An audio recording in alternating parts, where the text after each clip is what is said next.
The top stories: drainage unit workers say they've been dismissed. The body of a young man has been found on a Christchurch beach, and Almond Beach Village is soon to open its doors. We have a Nation News exclusive sneak peek. Welcome to Nation News for Tuesday, December 31st, 2013. I'm Bertram Niles. You want your loved ones around to celebrate, especially those living far. And with Digicel Top-Up, Dad can help you bring life to the party and be part of the celebration. Ask him to send you Digicel Minutes. Receive free instant additional credit. Stay connected here and there. Ask your family abroad to send Digicel Minutes today. Angry workers converged at the Pine office of the drainage unit this morning to complain that their jobs had been terminated. Several workers said that they were told by supervisors that yesterday was the last day of the so-called NEAT program, but they had received no letters of termination.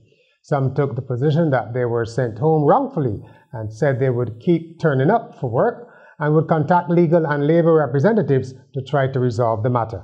At least 3,000 workers are expected to be sent home from their government jobs early in the new year. Government officials were unavailable for comment. Police are investigating the death of a 28-year-old man whose body was discovered by a man walking on the beach at Welch's in Christchurch just before 7 o'clock this morning. They said no marks of violence were found on the body of Jason Stephen MacArthur of Parishland Christchurch, but the results of a post-mortem are being awaited.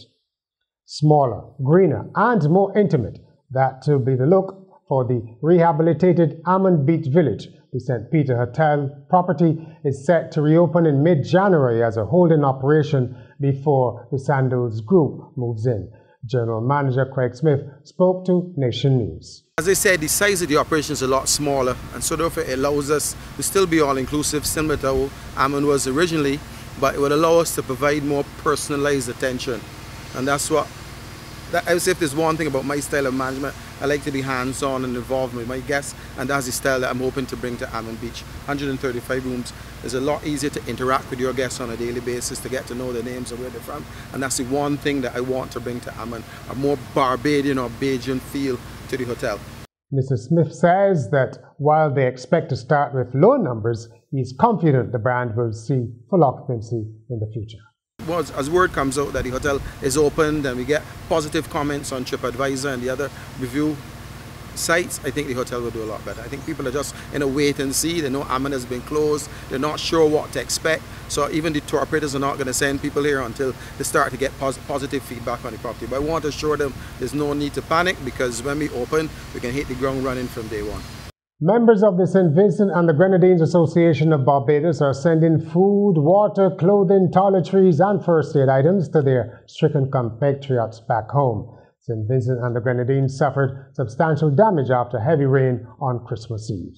Two stalwarts of the Barbados Workers' Union were on Monday hailed as outstanding members of the trade union movement during a retirement ceremony. Senior Assistant General Secretary LaVea Richards and Assistant General Secretary Clifford Mears spent a total of 100 years, respectively, at the union. Also retiring was Supervisor of the Housekeeping Department, Ayanti Collymore. At Courts, every day we bring affordability, convenience, innovation, and style to over 1 million customers in 11 countries. From homes to communities, we are proud to make a difference in the lives of many across the region. Courts, bringing value home. In Caribbean news, AIDS figures went up in Trinidad and Tobago in 2012 after 4 years of decline, according to a local United Nations official. AIDS country coordinator Isola Garcia said the number of new infections in 2012 was 1,282, an increase from the 2011 figure of 1,077. About 14,000 people in Trinidad and Tobago are living with HIV. In Jamaica, entertainer Shaggy is calling on the diaspora to support and develop the island given its high level of poverty. You know, for us to have a strong Jamaican or Caribbean voice, we need organization, we need people to be actively supporting causes in Jamaica. Jamaica is what we said, 2-3 million people, something like that. You have more in the diaspora in the United States than in Jamaica, right? And most of them are in, majority of Jamaica people are poor people and can't help themselves. The majority of our population is poor. Well, for them over there have money. Them in a better job, them in a better situation. Them can engage. But part of the problem is half of them are scared.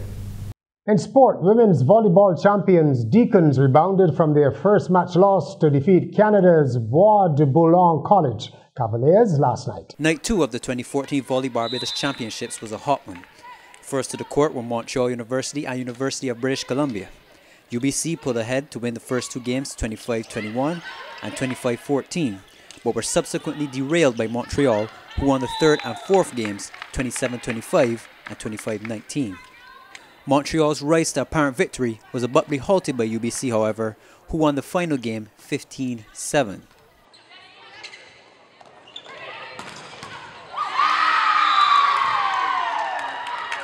The final match of the night featured the home team Deacons Volleyball Club versus Bois de Boulogne College.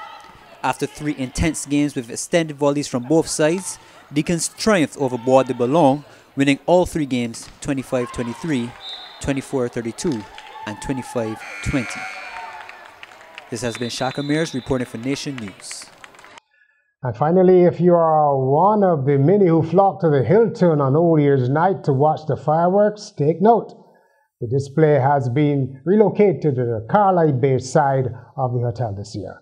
That's it from Nation News for 2013. Happy New Year from all of us here at Nation News. I'm Bertrand Lance.